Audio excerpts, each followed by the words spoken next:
Hello everyone and welcome. Today we're going to talk about tenses. Think of tenses as a time machine for your words. They tell your listener when something is happening, right now, yesterday, tomorrow. Getting your tenses right is a huge step towards sounding more natural and being understood clearly. Using the correct tense paints a clear picture in the listener's mind. It removes confusion. It makes your stories and explanations make sense. Without tenses, communication can become a jumbled mess with no clear timeline. Imagine telling a friend about a great movie you saw.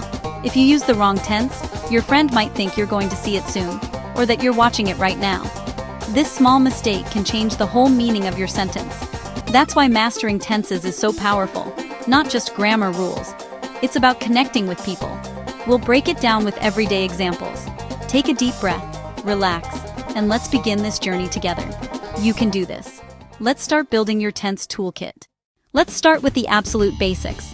In English, every action or event happens in one of three main time frames. These are the big three tenses: the past, the present, the future. It's that simple. The past tense is for everything that has already happened. Your memories, your experiences from yesterday, last week, 10 years ago. It's the tense of storytelling, of history, and of things that are finished and done. When you talk about what you did over the weekend, you are using the past tense. It's all about looking back at a completed timeline. Next, we have the present tense, for what's happening right now, or for things that are generally true. It's the tense of this moment, your current feelings, and your daily habits and routines. When you say, "I am reading this guide," that's present. The sun rises in the east, a general fact, also present. Finally, the future tense, for everything that has not happened yet. Plans, predictions, hopes, and dreams. Tomorrow, next month, in the distant future, all future. Beat. Remember, past, it's over. Present, it's now, or it's always. Future, it's not here yet. Every other tense is a special version of one of these three. Now let's dive deeper into the present tense. We use the present to talk about what's happening now and what's generally true, with a few forms. The first and most common is the simple present. We use this for habits, routines, and facts. Actions that happen again and again.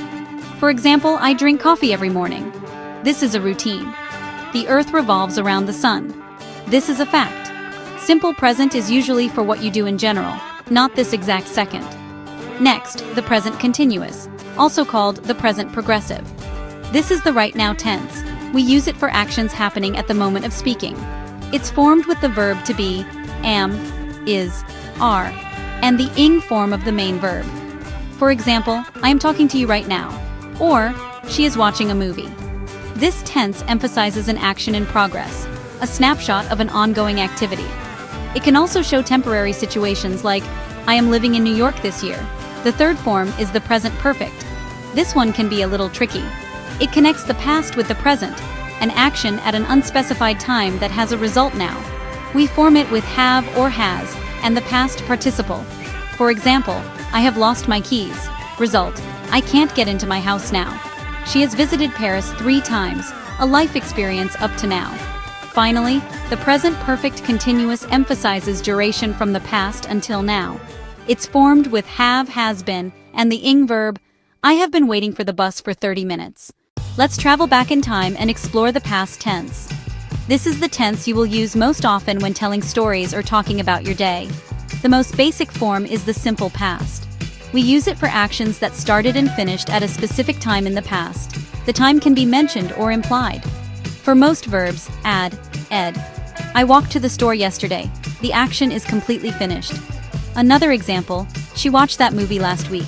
It happened, it's over, and we know when. For actions that were in progress in the past, we use the past continuous. It describes an action happening at a particular moment in the past and often sets the scene for another action.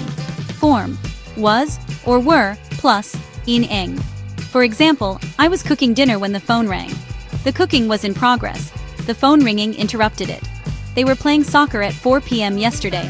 What was happening at that specific time? Next up is the past perfect, like a past before the past. We use it for an action that happened before another past action. Form, had plus past participle. For example, by the time I arrived, the train had already left. The train leaving happened before I arrived. Another example, she had finished her homework before she went to the party. Finally, the past perfect continuous emphasizes duration before another past event. Form had been plus ing. For instance, he had been waiting for an hour when his friend finally showed up. Another, they had been driving for 10 hours before they stopped for a rest. Now let's jump forward and talk about the future. The most common form is the simple future, usually with will or be going to. Use will for spontaneous decisions, promises, and predictions. If the phone rings, I will get it. A prediction: I think it will rain tomorrow. Use be going to for plans and intentions decided before speaking, and for predictions with present evidence. I am going to visit my grandmother this weekend. Seeing dark clouds. It is going to rain. It's about firm plans and evident outcomes. The future continuous describes an action that will be in progress at a specific time in the future.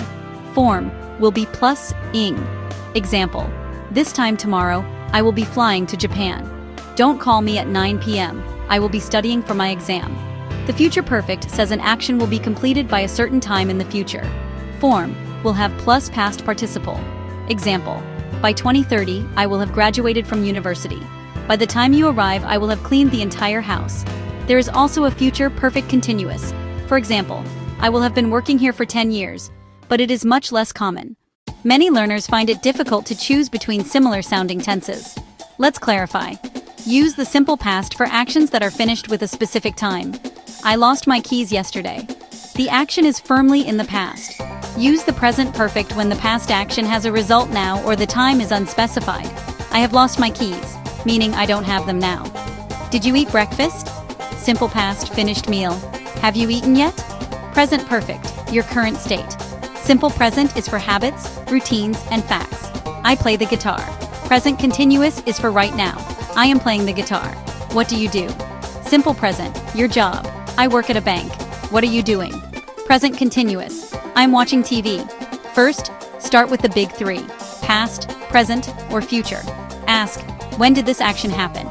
Before now, or yet to come. Simple, chaks, single, complete, or facts. Continuous, chaks in progress, with ing now, perfect. Chak, have, and has, had, connecting times.